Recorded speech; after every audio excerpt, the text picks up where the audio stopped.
Okay, so when I started the harp, I was already playing piano, and I saw a movie of the Marx Brothers, and I saw Harpo playing, so I said, I want to play the harp. I was 8, I think.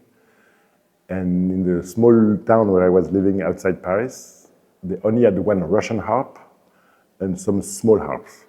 So when they told me I have to, because I was 8, I had to start on a Celtic harp, I said, no, I don't want to do this. So I waited 1 more year, and then, because I wanted to play the big harp directly, but in France, you cannot start with the big one. So I waited 1 more year, and then I said, okay, I will start with the small one, so I have a chance to play on the other one.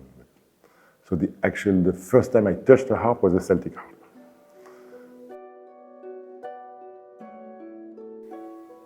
The best advice would be it should always be fun.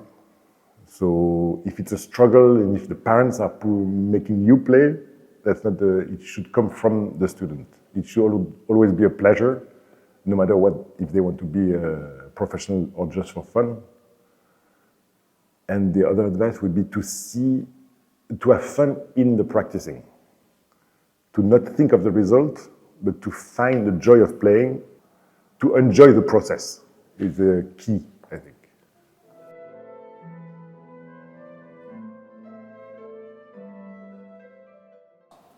So I did try, and I commissioned a concerto from Jan Maresch, which is, it's not for electric harps, but it was a process. It was built by IRCAM in Paris, was it actually amplifier from each string, and then for live electronics.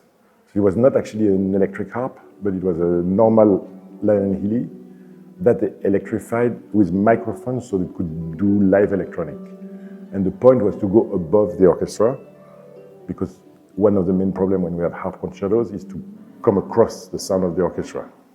Because most concertos are in a classical form where it's orchestra, then solo harp, and this composer wanted me to be louder than the orchestra. So that's one of the main advantages of electric harp in a classical world.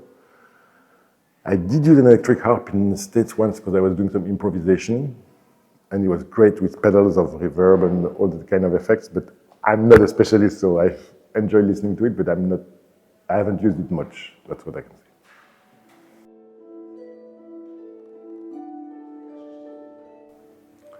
Okay, I think it's very good for young players to see that they're part of a family and that they meet new, like young people their age, and see that they're not alone practicing in their little room, so it's one good thing. The fact that they can see amazing harps that might cost too much for them at the time, but to have the opportunity to try them is a great thing for them.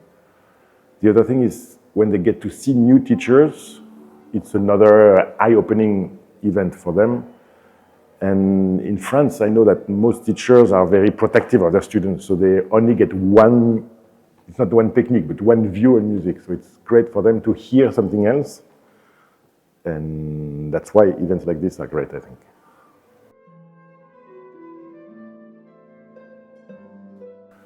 Okay, I just finished recording a CD with a flutist from Korea 2 days ago. So the next project is actually to launch the CD, which will come out in 6 months, I think, with Soyoung Lee. And I'm mostly an orchestra player, so I play a lot with different orchestras, and I love my job because it's amazing to be part of something.